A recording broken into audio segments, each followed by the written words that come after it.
Yeah, welcome back, kings and queens. We're back again.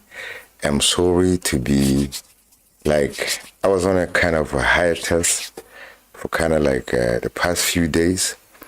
I had a problem with my network, but I'm sorry I'm back.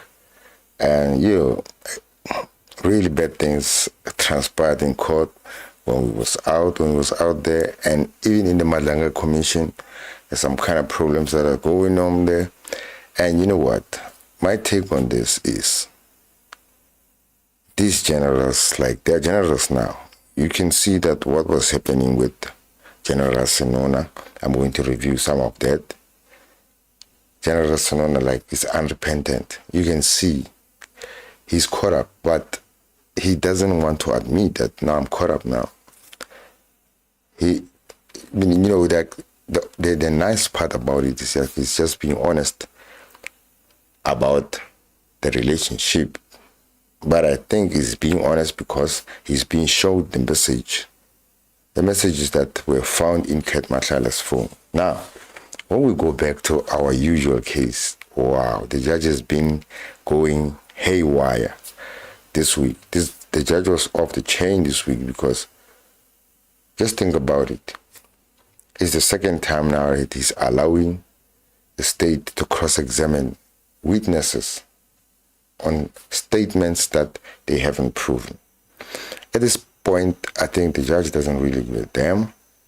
He's just thinking like, it's fine, let them do whatever they want to do. I mean, how many times have you heard him saying this term? Take me on appeal. Even today, he even echoed that sentiment and even added on, just a little bit, a tidbit to just give you a hint that you will never succeed. Say, take me on appeal, good luck. Now, let's just listen to what was going on. Before we do that, please like the live, comment if you can. Let's share the views. Let's hear what you were thinking about the judge. But we all know that he's biased. Like it's evident to everybody who's watching the case. Besides let's just cut out the people who are supporting the state, but the people who are really watching this with an objective eye, they can see what was going on. What is going on? Just take a side-by-side comparison, like make a side-by-side comparison with Judge Madlanga and just check the demeanor of the two judges. Judge Madlanga, even when he's pressing you with some really tough questions, you will never estimate or determine or judge his anger or like something like that. You'll never be able to gauge. He's just neutral, fluent, and just relaxed, like way relaxed. But he's banning you with questions. That's professionalism. In fact, let me just give my hat off to all the evidence leaders, even the commissioners that are sitting side by side next to Mr. Madlanga. Excellent work. Like you can see that those people, I think even if they were not chosen by Madlanga, they match his energy and they match his kind of demeanor. All right, get the truth and bless the guy with the questions, no matter what. It doesn't matter whether the guy is a general. And one thing about these generals, they leave them to be rotten until they become generals. And when they are generals now, they want to bring them and question them. Look at what's happening with Kinin. O'Sullivan is making noise to our ears here. Hey, corrupt people.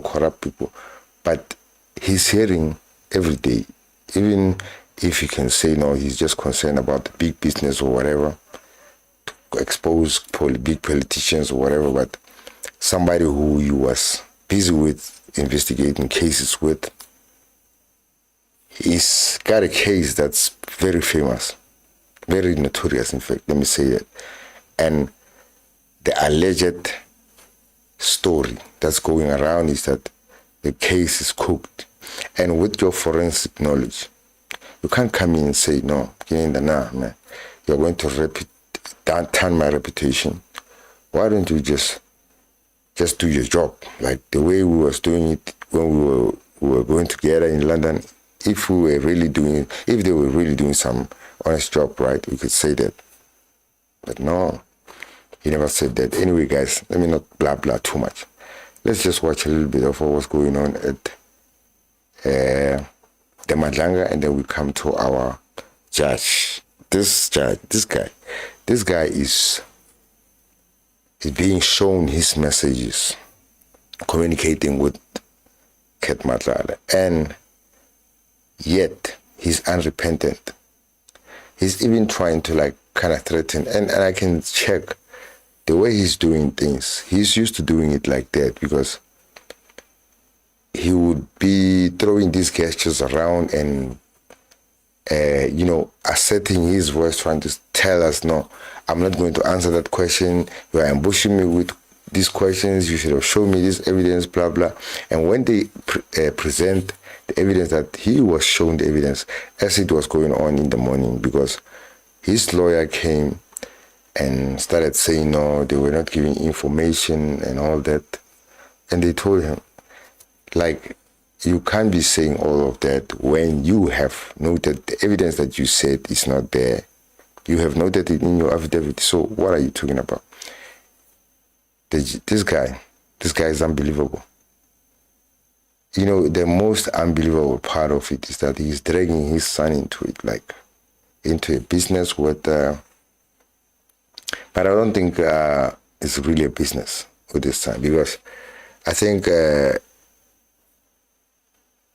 Mr. Ndlovu, right, Commissioner Ndlovu, summed it up perfectly when he said, I'm thinking here you were being bought an apartment, your son was being bought an apartment.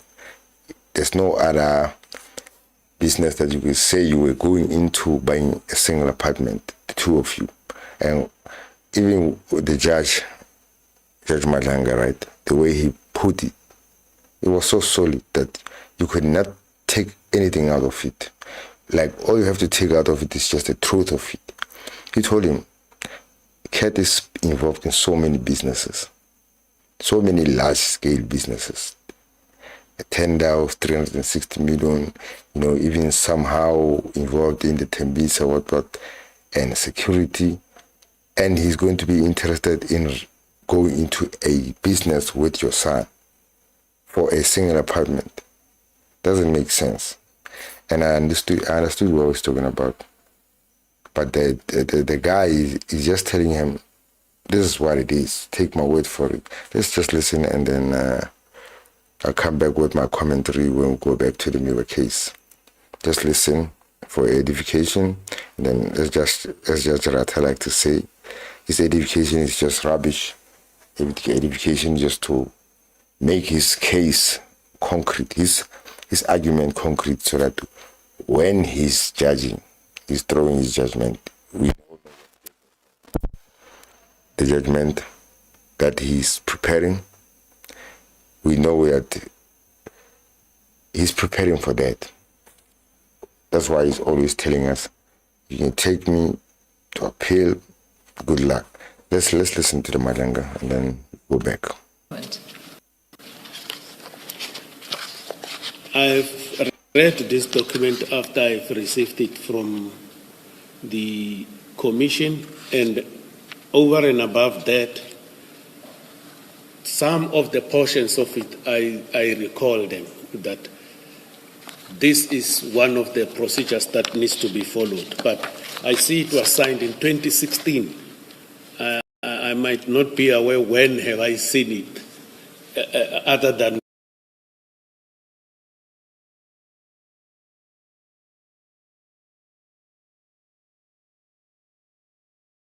seeing it again now recently with the commission.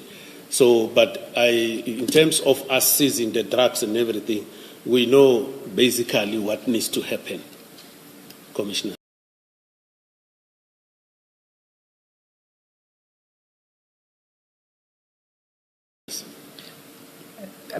Are you saying that this was the first time you've seen it when the commission provided it to you? I've never said that. I'm saying I might have seen it, but I don't remember. I said it was signed in 2016. And I saw it to read it when it was provided by me, by the commission. Not that I've never seen it before. I may have seen it. You may have seen it before. Yes. You just don't recall. Okay. Yes, commissioners. All right. So you read it when it was provided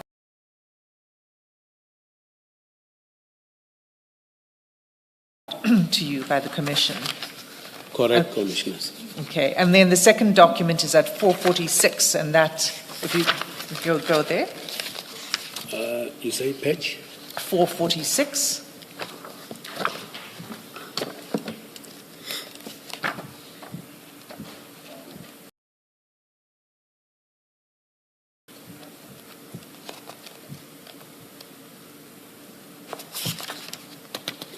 I see, commissioners. And it reads National Instruction 1 of 2015, Crime Scene Management. Have you seen this document before?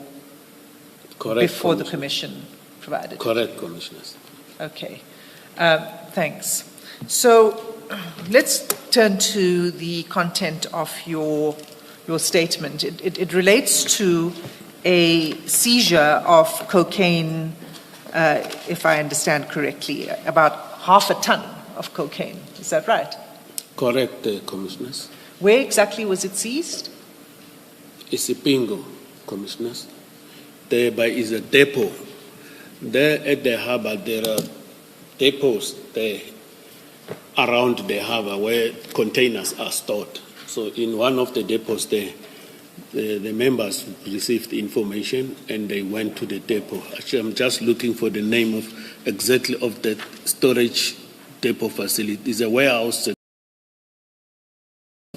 not warehouse security staff. I want the actual name, but it is there at Isipingo depot.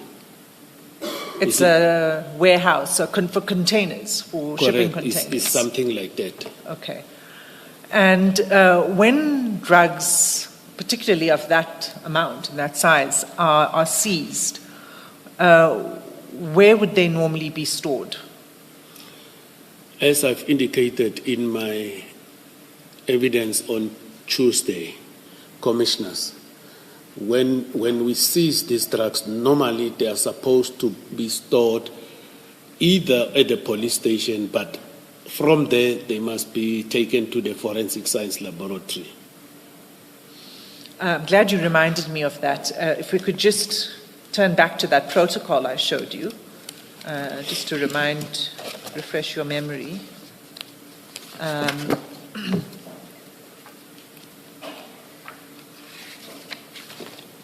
On page 442. 442. Yes.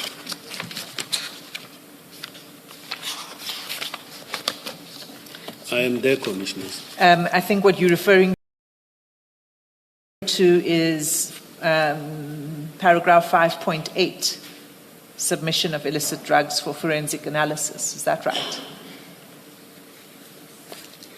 Correct. And according to that provision, it says that all illicit drugs must be submitted to the chemistry section of the forensic science laboratory, otherwise known as FSL, within 7 days after it is handed in at the police station. Correct, commissioners. I see that the paragraph 5.8. Thank you. Can I respond, or you wanted me to respond, or are you just ready? No, I will come back to it. I'm just making you referred to the fact that it needs to go for forensic analysis, and you just reminded me that it is part of the protocol that it should go within 7 days to the forensic science laboratory. And I just want to point out two other aspects of the protocol. Paragraph 5.6 sub A requires that all illicit drugs must be packaged and then sealed separately in evidence sealing bags as per individual case. Do you see that? I see that, commissioners. And then just one more, and that's in paragraph 5.7, 5.7b. reads illicit drugs are kept separate. I'm just reading the relevant part. Illicit drugs are kept separate from other general exhibits in steel cabinets, police trunks, safes, and strong rooms that can be locked by only one key handler. Do you see that? Yes, Commissioners. Okay. So when the drugs were seized at the warehouse, what would have been the closest appropriate storage space for the drugs?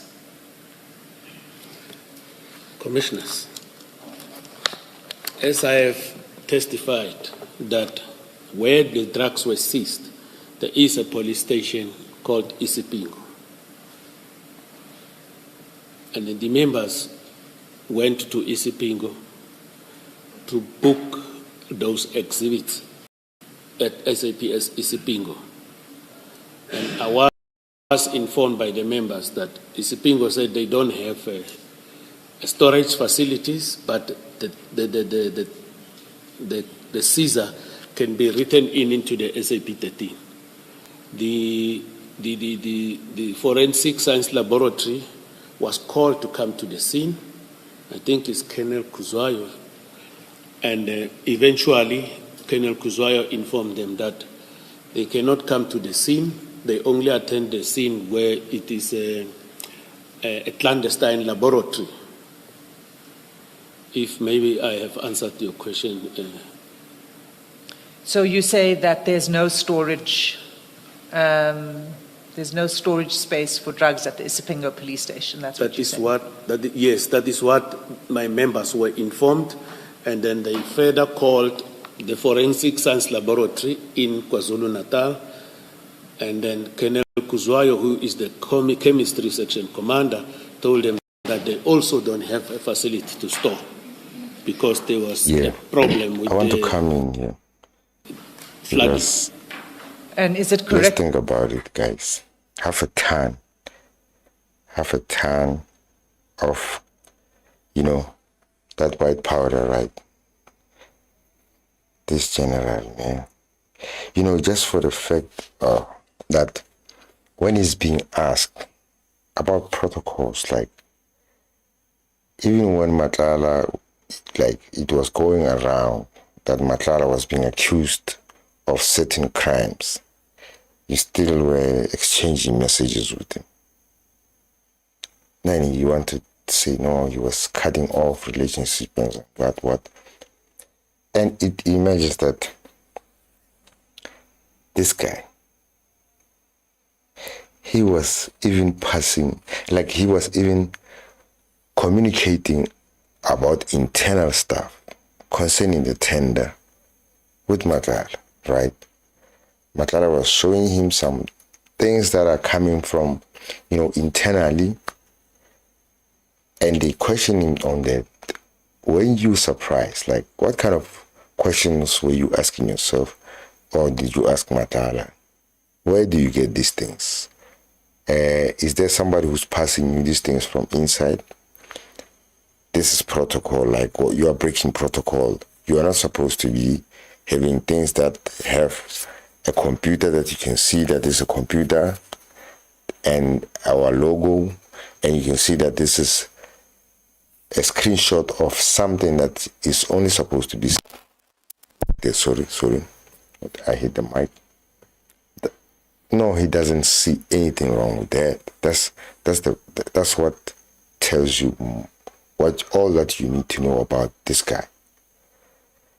And now I'm just gonna go forward a little bit, where now he's being questioned by the commissioners about why did he feel like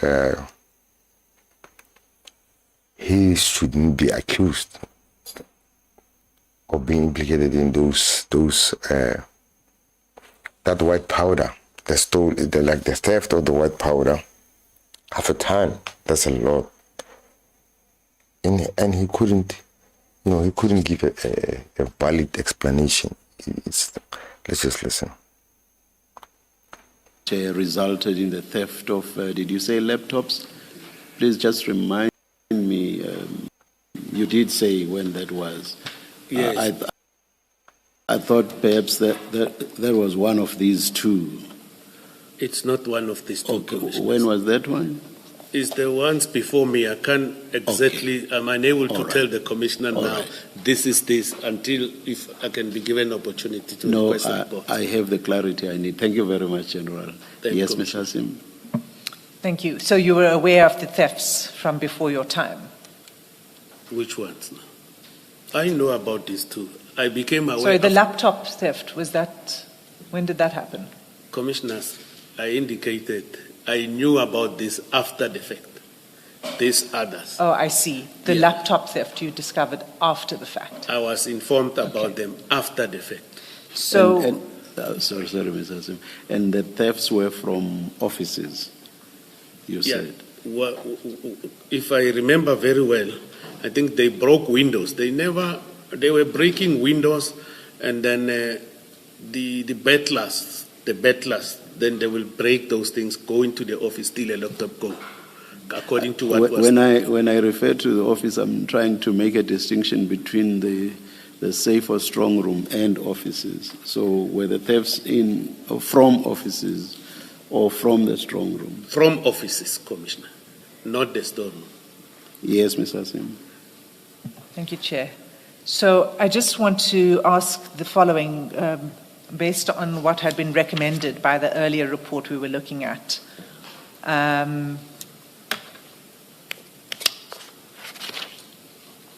you'll see it's, General Mosikili refers to it, she says, in 4.3, but it's really over the page, 4 points. the bullet points. What I'd like to ask you is whether there are perimeter beam sensors around the ground floor of the office.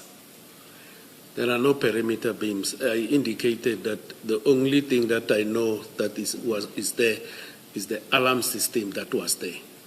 And then I further indicated that I participated in ensuring that we need security guards. Currently, they just advertised posts. The process of appointing security guards for those buildings is underway. And there are no infrared sensors in the interior offices. There are no infrared sensors. Yeah, like No. guys, I just want to end this there with this note. Just think about what you just said there. These are cops dealing with high value material, right? Highly illegal material, high value, high street value. Yet he's suggesting that security guards should be hired to guard it. What a lame suggestion. Just think about the security guards, and these are cops. These are cops. These are the people who have all the ammo. Yet they're suggesting that cops material should be guarded by security guards. Unbelievable, right? These are the people who are running our offices. Unbelievable. Anyway, guys, let's just go to what's happening in the Miwa case. I'm going to go to that argument that Ms. was having with Judge Ratha. As Judge Ratha today wanted us to continue on what was happening yesterday, because yesterday Ms. was supposed to go and get an authority right that he was quoting, just to show that whatever Zibanda is trying to do is unlawful. And you know, the judge, as his usual style is to just hurry you, even when you're talking. At some point yesterday, Ramusiperi told him where to get off. Say, relax, Baba. Like, you're always, if the judge could just give me some time, not chase me down a steeple. Anyway, let's just listen to what was going on. Here the judges, he said he's going to end up allowing Sibanda to read this statement and find out whatever you want to find out without even proving it. And just think about what happened there as Munisi was trying to read his authority. The judge told him to read it and then immediately stopped him. And then he came up with this, I think around 3 or 4 of his own authorities that, according to him, debunk what Munisi is saying. And then he proceeded to tell them, take me on appeal. Let's just listen and then proceed later.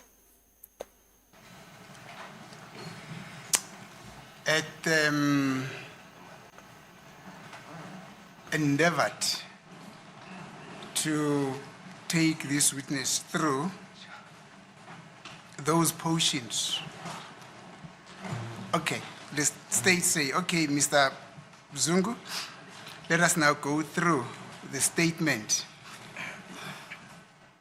or the document. Let me use the word document in order to determine those portions that you say you did not agree with. And that was despite the fact that this witness had indicated earlier on that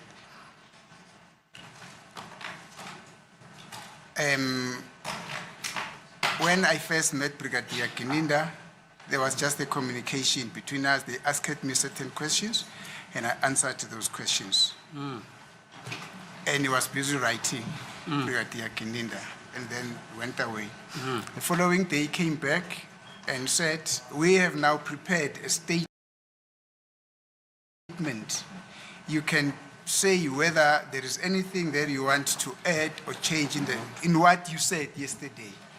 The witness says no, because I think that is a policeman, there is nothing untoward that he would have done or amended or added whatsoever in what I have told him as my answers to him the previous day.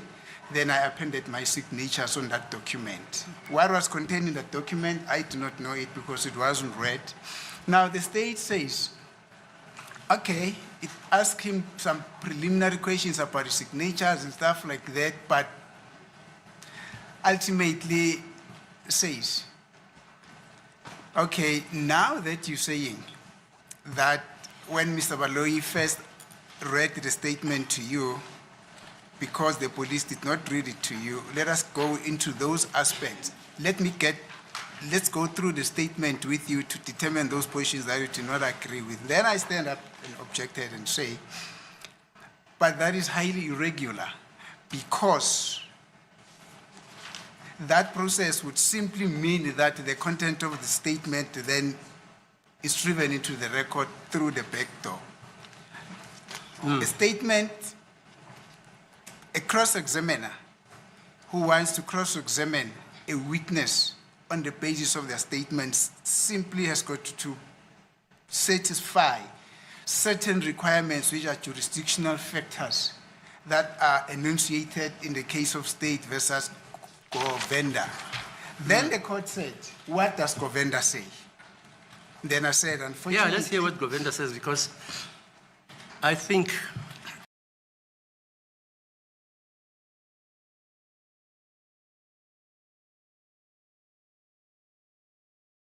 this is a simple matter.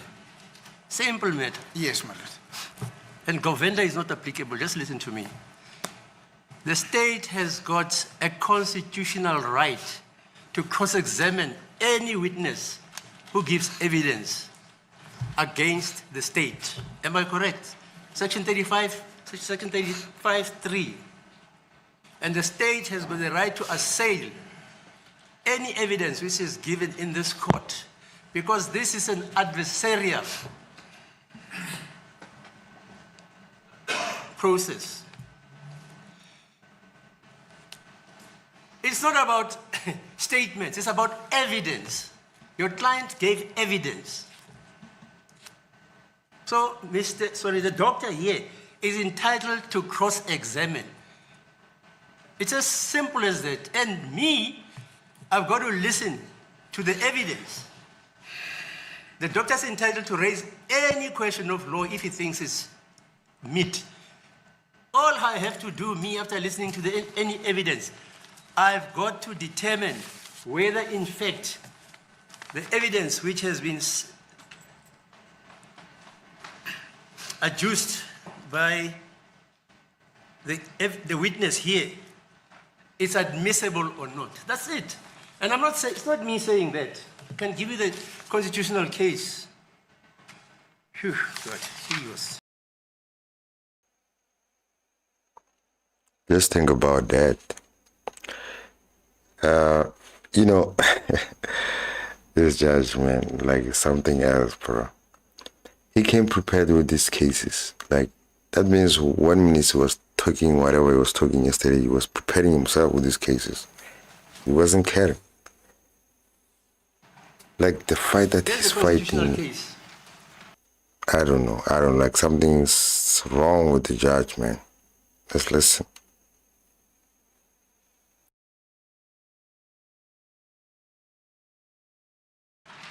Bawanda Makala, Velile Waka, Director of Public Prosecutions. This is a judgment on the 20th of December, 2024. And they tell you how the court should go about assessing the admissibility of evidence. So please, just read this. Just read this. And the other case you can read, you don't even have to read it because it says it was assessing evidence in the case of the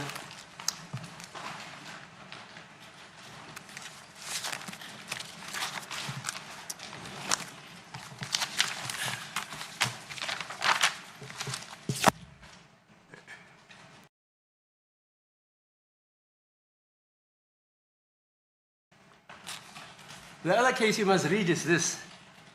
Tsinyane Solomon Mamushi versus the state. It's a case by John Brandt, judge, who, in my view, is one of the most brilliant judges ever in South Africa. Van Heerden and Terron.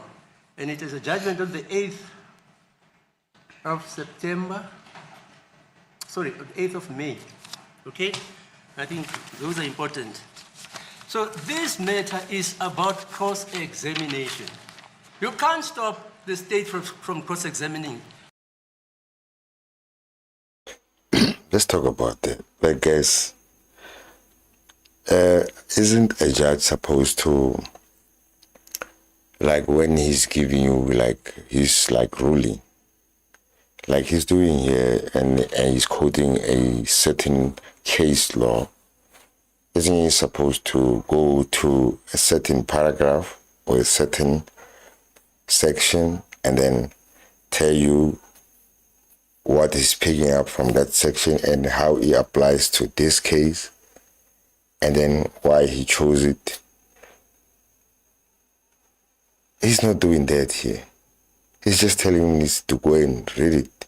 Isn't he the one who's supposed to explain it to them? This is why I did this, because this case, this and this and this and this, and you did this and this and this, and you can see that it's saying you must do this and this. But he's not doing that. Or maybe I just don't know the law. I don't understand this process. I'm thinking this process was supposed to be something else, but apparently it's not. The judge is just freestyling you. Let's go. There is no law which says that. Please, just show me that law. And you won't find it. Please, just show me.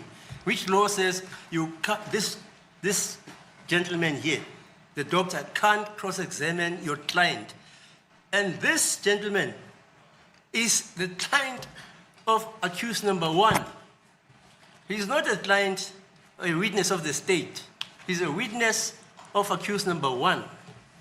And you were taking him through the ropes of the evidence which you wanted him to adduce in favor of accused number 1. That's all this is about. Governor is not applicable. And if you think I'm wrong, you can take me on appeal, okay? So I'm making an order. Mr. Doctor, you can cross-examine. I've read all the law, man. All of it. Thank you, madam. Just listen to that, the arrogance. I've read all the law, all of it. So the judge, because now he's experienced in law, he's gonna crush the defense just like that without even giving him the chance. I would understand if he was applying this law in a nice manner, but the way he's doing it is just bulldozing it. It's just bulldozing over the defense, because even when they're trying to make points, he just cuts them off without even hearing the last word of their sentence. Is this how it's supposed to be? I mean, like, that thing of quoting the law that he just did, I don't understand it. I think he was supposed to say governor doesn't apply, governor doesn't apply because governor says this and this and this, and you are doing this and this, and that's why it doesn't apply. So these cases that I'm quoting, this one says this and this and this and this. You see, it matches with this, what we are doing here. And the second one, this on section blah blah blah, this is what now Munisi has to go throughout the whole case to go and search for a section that applies to this case. This is just tedious. Just looking at all the work that he has to do with this case. Now he has to add, nah, this isn't proper here. This is not good. Let's just listen one last time and then I'm going to knock off. We're going to meet tomorrow. Thank you for those who was in the live, those who checked out the live, those who liked the live, those who are going to watch it later. Yeah, I thank you in advance. Let's continue. It's a question of cross-examination. Thank you, madam. That's it. And this court has got to determine if there was a statement or not. And I don't want even to prejudge anything because your own client says he signed a statement which he never read. Please. Okay, let's go on. He, as I've said to him when he started to testify, my lord, this is the witness, he's not my client. My client is seated there. It's your client's witness. Yes, but it's not my client. Oh, My so client is Mr. seated Muzi is not your client? No, I'm saying the witness here. I said to him, look, Mr. Zungu, you're here to testify as a witness. You're not here to testify. He's here to testify as Mr. Muzi's witness. Yes. That's a practical thing. Okay. Thank you, my lord. When the court says that I can take him up on appeal, Yes, of course, because I'll you're saying, definitely do you're that. saying the doctor shouldn't cross-examine. I never said that. What are you saying? I am saying, Look, when you Before- say he starts asking questions, he is exercising his rights to cross-examine. What is he doing? Just, come on, guys. What is he saying? I was just, look, he's just, come on, guys, now it can't happen like that. When do you get to give these guys a chance to just express themselves? To put their story on the table? Like, I don't get it, guys. I don't understand. What is it with the judge? That he's convinced that these cops are right. They will never do wrong things. What's happening at the Malanga Commission? How many cops are coming there and they are being bought cows? They are being given bags of cash. The other one today, he's communicating with cash, with Ket Matlala. They are buying, you can see that in the process of buying an apartment, he's getting kickbacks as well. He's sending messages to him. He's calling Ket his brother. Oh my God. And these are the people who are supposed to be our leaders. And, if we could scan the whole scenario, right, you would have thought that Paul O'Sullivan, I'm just going to skip to Paul O'Sullivan just because he's attached to this case because of Gininda. And he was supposed to call Gininda to order because he's supposed to be that angel who's guiding over South Africa, right? And to see if anybody's doing corruption. So what he was supposed to do was to be on Gininda's ass and say, no, man, you know what? You are tarnishing my reputation. I'm known as Mr. Clean. I'm known as Mr. Take No Nonsense. I'm known as Mr. Take You to Court. So what are you doing? Let me see that evidence. Let me help you there. And he would have soon realized, very soon, just after a week, helping Gininda that no, this is garbage. Let's start afresh. Let's do it better. Let's do it our way. Like the forensic way. But no, he didn't. Now, if you look at what he's doing, Paulo Sarvia, you would think he's chasing after the bad guys. But now, he's only chasing after the guys that are against that were with the guys that were against him. And listen to what McBride is saying there at the ad hoc commission. And you know, the arrogance, another thing, the arrogance of these guys, they are so arrogant, like they are so full of themselves. I think they know that nothing is going to happen to them. They know that. Even this judge knows that nothing is going to happen to him. I'm going to waste this time, this court, I'm going to waste this boy's time and this lawyer's time by letting them go all these years, and then I'm going to give a wrong judgment knowing that they have to spend some other years going to appeal. That's the only way he's going to save Baloi's ass, because if he doesn't do that, obviously Baloi is going down. And you can't tell me that Baloi, when he was calling Abu Gwabeni and all these things, for him to even tell these guys that no, take out Gwabeni from the state witnesses, he doesn't have anything to offer us. You can't tell me that when he was looking at the evidence that was being provided by Gininda, Mamkhola and Mokhane, that he could capture that no, there's a lot of fabrication going on here. And then I want to jump to another thing that I picked up last week. Mabena, there's one thing I could comment about Mabena. Even though it was cruel, you could hear that this guy was cruel. He started pulling out the plastic for no reason and started choking this guy. Now, choking Makosange. Now, let's think about what he told Gwabeni. In fact, Makosongwe, when Makosongwe was trying to extort and squeeze out money from Mokhane, trying to squeeze out money from Makosongwe as he did to Gwabeni. He told him, that guy is crazy, don't listen to him, don't ever even talk to him, I'll be the one who calling him. So Mokhane is just this greasy guy, just this greasy-mannered guy. But you could hear him the way, even when he speaks, Mokhane, that he's not honest. He's not really honest. He doesn't have a bone of honesty in him. All he does is just manipulate.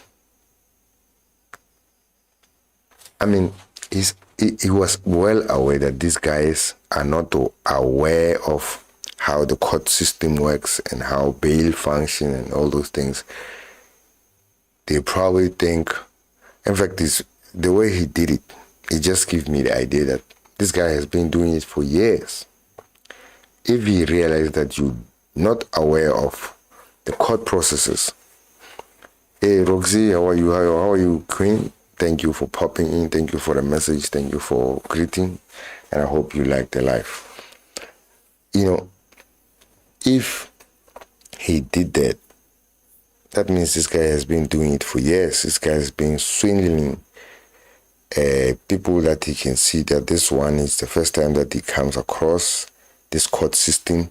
I'm going to make him believe that you have to pay a cop to get released.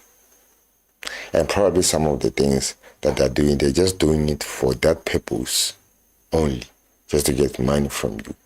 Just pile charges upon you, and then when you're confused, you're just going to give out money just because you want to release yourself.